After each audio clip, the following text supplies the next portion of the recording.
तो कैसे हैं आप सभी लोग। मैं हूं आमर और मैं आप सभी की हमारे चैनल स्केरी वर्स में बहुत बहुत स्वागत करता हूं, जहां पर मैं आमर आप सबकी डर के साथ मुलाकात करवाऊंगा अपनी कहानियों के द्वारा। तो चलिए शुरू करते हैं आज की हमारी कहानी, जिसका नाम है डार्क हॉस्पिटल। कहानी की शुरुआत रात के समय से होती है, जहाँ पर हमें दिखाया जाता है कि रात का समय था।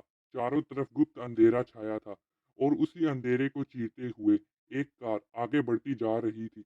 गाड़ी में गाने लगे हुए थे और अंधेरे के माहौल से आगे बढ़ते जा रहे थे वे सब।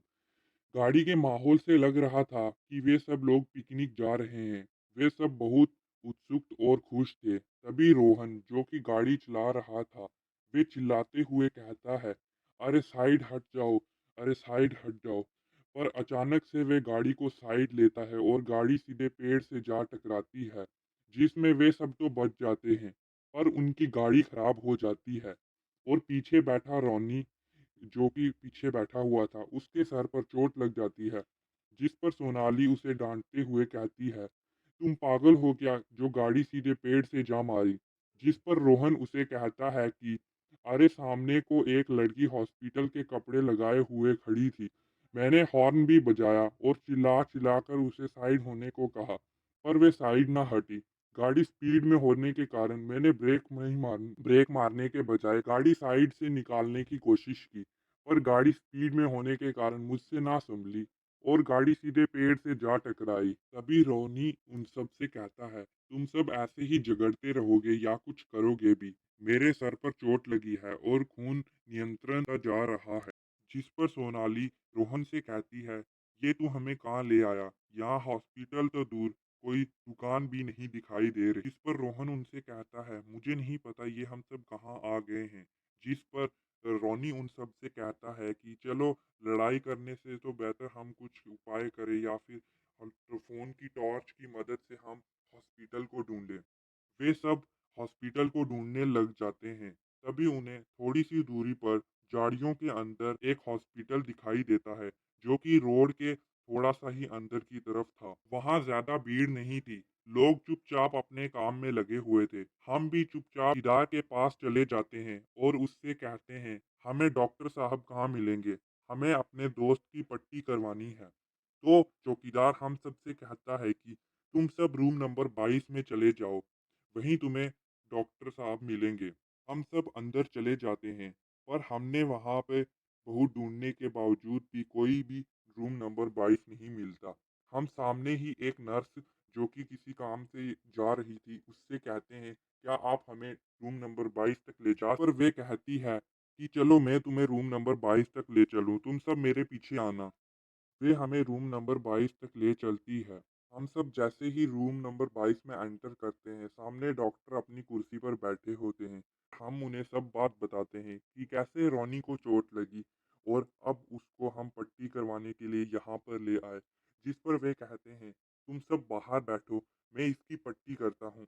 हम सब थके होने के कारण वहीं बाहर कुर्सी पर बैठ जाते हैं और थके होने के कारण हमें नींद आ जाती है, हमारी आंख लग जाती है। वहीं दूसरी ओर अंदर रॉनी, जो कि बेड पर लेटा पड़ा है, डॉक्टर उसके पास एक जानवरों को लगाने वाली सिरिंज लाते हैं।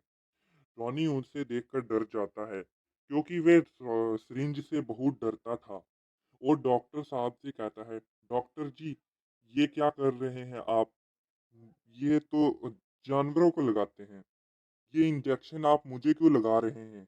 जिस पर डॉक्टर एक डरावनी सी मुस्कान देता है। तभी वो सब एक अंधेर भरे कमरे में पहुंच जाते हैं। रॉनी ये सब देखकर डर जाता है और हनुमान चालीसा पढ़ने लगता है, जिस पर डॉक्टर पीछे हटता है और रॉनी मौका देखते हुए बाहर भाग जाता है। पर दरवाजा खोलते ही उसके होश मानो उड़ जाते हैं। वो एक जले हुए हॉस्पिटल में होता है। हॉस्पिटल की कंडीशन को देखकर लग रहा था कि ये 1000 सालों से बंद पड़ा है। चारों तरफ अंधेरा, डिटल राख और खून से बने धब्बे फर्श पर लगे हुए होते हैं। टॉनी अपनी जान बचाते हुए भाग जाता है और अपने बाकी दोनों दोस्तों को ढूंढने लगता है। वहीं दूसरी ओर रोहन की आंख खुल जाती है। वे खुद को भी एक जले हुए हॉस्पिटल में पाता है। चारों तरफ गुप्त अंधेरा, बिल्कुल वे माहौल एक हॉरर मूवी जैसा था। एक पल के लिए तो रोहन की जान उसके गले तक पहुंच जाती है। रोहन सोनाली को जगाता है और जैसे ही सोनाली की आंख खुलती है, वे रोहन से लिपट जाती है और डरते हुए कहती है, ये हम सब कहाँ चले आए? यहाँ तो चारों तरफ जैसे किसी हॉरर मूवी के जैसा कोई सीन बना पड़ा है। वे सब रॉनी को देखने के लिए साथ ही जहाँ पर वे सब रूम नंबर 22 में जल्दी से रॉनी के पास जाते हैं, पर उन्हें वहाँ रॉनी नहीं मिलता। वे सब डर जाते हैं और डिसाइड करते हैं कि अब हमें भटकर रॉनी को ढूंढना होगा। रॉनी लेफ्ट में और सोनाली राइट में फोन की टॉर्च की मदद से रॉनी को ढूंढने निकल जाते हैं। सोनाली टॉर्च की मदद से आगे बढ़ती जा रही, वे चलते हुए सीढ़ियों के पास पहुंच जाती है। उसे सामने एक लड़की रोती हुई दिखाई देती है। वे उससे पूछती है, तुम्हें क्या हुआ? क्या तुम भी यहाँ पर फंस चुकी हो और तुम्हें भी डर लग रहा है? जिस पर वे लड़की अचानक से उस पर झपटती है, जिस पर सोनाली बचाव में उसे दूर फेंकती है। और जैसे ही वे लड़की नीचे गिरती है, वे एक छोटी बच्ची के रूप में बदल जाती है और रोने लगती है। कहती है, आंटी आपने मुझे साथ ऐसा नहीं करना चाहिए था। आपने मुझे फेंका और देखो मुझे लग गई। जिस पर सोनाली कंफ्यूज हो जाती है और सोचने लगती है, ये क्या, अभी जो भूत थी वो एक मासूम बच्ची के रूप में कैसे बदल गई? वे छोटी बच्ची सोनाली से कहती है, क्या तुम मेरे साथ चलोगी? सोनाली सोचती है, क्या पता ये कहाँ ले जा रही है मुझे। वे उसे एक कमरे में ले जाती है। जब वो उस कमरे के अंदर जाने लगती है तो वे देखती है, ये तो रूम नंबर 22 ही है। सामने एक डॉक्टर जो कि सिरिंज पकड़े हुए और एक चाकू जंग लगा पकड़े हुए। सोनाली ये सब देखकर डर जाती है और वे भागते भागते वे एक ऊपर वाले फ्लोर में पहुंच जाती है। दूर उसे एक परछाई खड़ी हुई दिखाई देती। वे डर के मारे वहीं साथ में पड़ी अलमारी में छिप जाती है। तभी रॉनी वहां पर आता है और कहता है, रोहन सोनाली तुम कहाँ रह गए? जिस पर सोनाली को समझ आ जाता है कि ये रॉनी ही है और वे बाहर निकलती है और रॉनी डर जाता है। जिस पर सोनाली कहती है, अरे डरपोक ये मैं ही हूँ सोनाली। जिस पर रॉनी उससे कहता है कि तुमने तो मुझे डरा ही दिया। बाय द वे रोहन कहाँ पर है?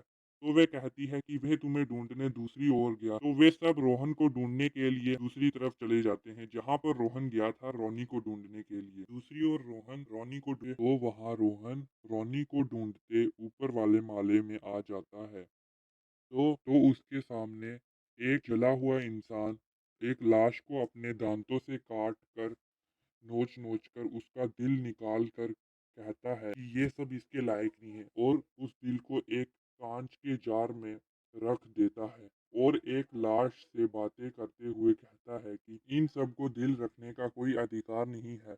ये सब रोहन कमरे के बाहर से खड़ा देख रहा होता है एक खिड़की से। तभी उसके हाथ से खिड़की के पास रखे हुए एक गमले जो कि उसके हाथ से नीचे गिर जाता है। यह सब रोहन बाहर खिड़की से खड़ा देख रहा होता है। तभी उसके हाथ से खिड़की में रखा एक गमला नीचे गिर जाता है और उसे समझ आ जाता है कि अब वो बचने वाला नहीं है।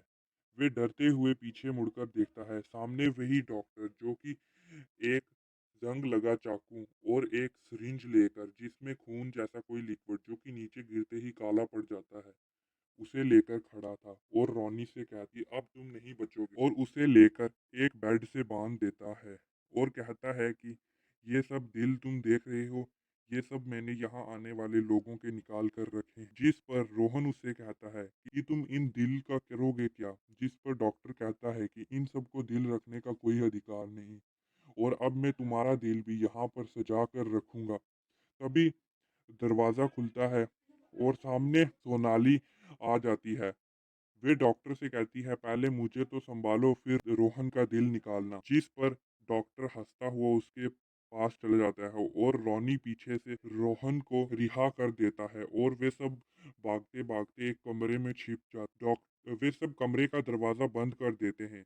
डॉक्टर कमरे का दरवाज़ा पीट रहा होता है और दरवाजे को देखकर लग रहा होता है कि वे दरवाज़ा अभी टूट जाएगा। तभी रोहन अपने जेब से अंगूठी निकाल कर सोनाली को कहता है, मैं तुमसे बहुत प्यार करता हूँ और मरने से पहले तुमसे शादी करना चाहता हूँ। और वे उसे अंगूठी लगाता है जिस पर सोनाली और रोहन गले लग जाते हैं और रोहन कहता है कि तुम उसे अपने हाथ से खून निकाल कर संदूर लगाओ, तब तक मैं इस डॉक्टर को रोक कर रखूंगा। अचानक दरवाज़ा टूट जाता है और डॉक्टर सामने आ जाता है। तभी सारे दोस्त एक साथ डॉक्टर के सामने खड़े हो जाते हैं। और कहते हैं मरेंगे तो साथ में, जिएंगे तो साथ में। जिस पर डॉक्टर इन सबको देखकर अपनी पुरानी सोच में खो जाता है और वे रोने लगता है। तो सब दोस्त उससे कहते हैं तुम रो क्यों रहे हो? जिस पर वे कहता है कि मैं एक डॉक्टर था जो कि एक गरीब परिवार से ताल्लुक़ रखता था। मेहनत करके डॉक्टर बना था और जब मेरी नौकरी लगी तो मुझे इस जीवनदान अस्पताल में लगाया गया। मेरी माता और पिता गरीबी की वजह से मर गए।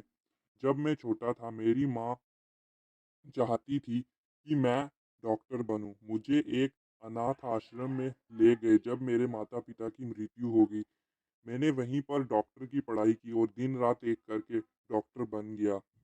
पर जब मैं इस अस्पताल में आया तो मुझे यहाँ पर एक लड़की तन्वी से प्यार हो गया। उसके पिता मंत्री होने के कारण हमारी शादी ना हो पाई। हम दोनों ने भाग कर शादी कर ली और तब वापिस आए जब हमें एक बेटी हो गई थी। हमने उस बेटी का भी नाम नहीं रखा।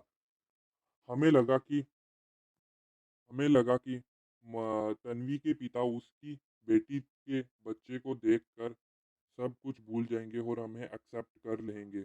पर उन्होंने कुछ नहीं कहा और सबको ऐसा दिखाया कि उन्होंने हमें एक्सेप्ट कर लिया। फिर एक दिन अचानक से जब मैं हॉस्पिटल में था मुझे एक कॉल आती है कि तुम्हारे किसी रिश्तेदार की एक्सीडेंट के द्वारा मौत हो गई है। जब उनकी लाश अस्पताल में लाई जाती है तो मैं देखता हूँ कि वे तो मेरे ससुर जी हैं। जैसे ही मैं उनका ऑपरेशन करने के लिए पीछे मुड़ता हूँ तो कोई मुझे पीछे से चाकू मारता है पर मैं खुशकिस्मती से बच जाता हूँ और मैं पीछे मुड़कर देखता हूँ वे मेरे ससुर जी हैं और कहते हैं ये देख। वे मुझे एक वीडियो दिखाते हैं जिसमें एक लड़की जिसे उन्होंने मार दिया और जलाकर उनकी अस्थियों को गंगा नदी में बहा दिया। वे कहते हैं कि ये तेरी बेटी है जिसको मैंने मार डाला। ये देखते ही मेरे हाथ से मेरा चाकू गिर जाता है और वे मुझे मेरे ही चाकू से मार डालते हैं और मेरा दिल निकाल कर कहते हैं इस दिल से तूने मेरी बेटी से प्यार किया था अब भुगत इसकी सज़ा। और मेरे कमरे जो कि रूम नंबर 22 था उसमें आग लगाकर वहाँ से चले जाते हैं। कोई भी मेरी मदद करने नहीं आया और तब से मेरी आत्मा इसी अस्पताल में हर जो कोई भी आता है उसका दिल निकाल लेती है क्योंकि इन सब लोगों को दिल रखने की कोई डॉक्टर उन सबको कहता है कि तुम चले जाओ यहाँ से क्योंकि मैंने आज सालों बाद सच्चे प्रेम को देखा। वे सब दोस्त वहाँ से चले जाते हैं। वे सब जैसे ही बाहर आते हैं तो देखते हैं कि अभी दिन का समय है। वे बाहर एक गाड़ी से मदद मांगते हैं। वे उन्हें बिठा लेती है और उनके गांव में छोड़ देती है जहां पर वे जाना चाहते थे। करीब 1-2 दिन बाद तीनों दोस्त ये तय करते हैं कि वे डॉक्टर को इंसाफ दिलाएंगे और वे उन दिन भर ढूंढने के कारण वे सब थक जाते हैं पर उन्हें तन्वी का कोई अता पता नहीं मिलता। वे सब थक हार कर एक पेड़ के नीचे बैठ जाते हैं। तभी वहां पर रोहन की पुरानी दोस्त आ जाती है। रोहन उससे कहता है और तुम्हारा क्या हाल चाल है, शादी-शुदी हुई या फिर नहीं? जिस पर वे कहती है मैं बीटेक कर रही हूँ साइंस में। तभी सोनाली उसे कहती है कि हम यहाँ पर तन्वी को ढूंढने आए हैं, ना कि किसी की शादी के बारे में पूछने। जिस पर रोहन की मित्र जिसका नाम रिया था वे रोहन से कहती है तुम सब मेरी माँ को किस लिए ढूंढ रहे हो? ये सुनते ही तीनों मित्र हैरान हो जाते हैं और कहते हैं कि तन्वी तुम्हारी माँ है? जिस पर रिया कहती है हाँ बाबा मेरी ही माँ है पर तुम्हें उससे क्या काम? वे तीनों मित्र रिया से कहते हैं कि तुम हमें वहां पर ले चलोगी। जिस पर रिया उन्हें अपने घर तन्वी के पास ले जाती है। वे सब तीनों मित्र तन्वी से सारी बात बताते हैं उस डॉक्टर के बारे में और हॉस्पिटल में उनके साथ क्या बीता जिसे सुनकर तन्वी रोने लगती है। मेरे पिताजी एक तिजोरी को बहुत संभाल कर रखते हैं, क्या पता उसमें तुम्हें डॉक्टर का दिल मिल जाए। वे सब उस तिजोरी को तोड़कर उससे देखते हैं कि उसके अंदर दिल होता है। उस दिल को देखकर तन्वी फूट फूट कर रोने लगती है। वे सब उस दिल को लेकर अस्पताल जाते हैं। जैसे ही तन्वी रूम नंबर 22 में एंटर करती है वहां पर डॉक्टर की आत्मा हाजिर हो जाती है। तन्वी यह देखकर रोने लगती है और कहती है कि आपका क्या हाल हो गया, और रोने लगती है। जिस पर डॉक्टर उसके पास उसे संभालने के लिए आता है, पर उसका हाथ उसके आर पार हो जाता है क्योंकि वे एक आत्मा रॉनी उसे वह दिल दिखाता है। वे दिल जब रॉनी डॉक्टर के सीने में रखता है तो डॉक्टर से एक रोशनी निकलती है और वे इंसानी रूप में आ जाता है, और अब वे तन्वी को छू सकता था और दोनों गले लग जाते हैं। तभी वहां पर रिया आती है और कहती है, जैसे ही वे अस्पताल के अंदर आती है और रोने लगती है, कहती है कि माँ सही कहती थी कि आप एक दिन ज़रूर आओगे। ये देखकर डॉक्टर रोने लगता है और कहता है कि कौन है? जिस पर तन्वी कहती है, ये हमारी बेटी रिया है। तो डॉक्टर उसे भी गले लगा लेता है। ये सब रोनी देख रहा होता है और डॉक्टर से कहता है, आपका वैसे नाम क्या है? जिस पर डॉक्टर रोहन कहता है। इतना कहते ही डॉक्टर आसमान में चला जाता है और स्टोरी यहीं पर ख़त्म होती है।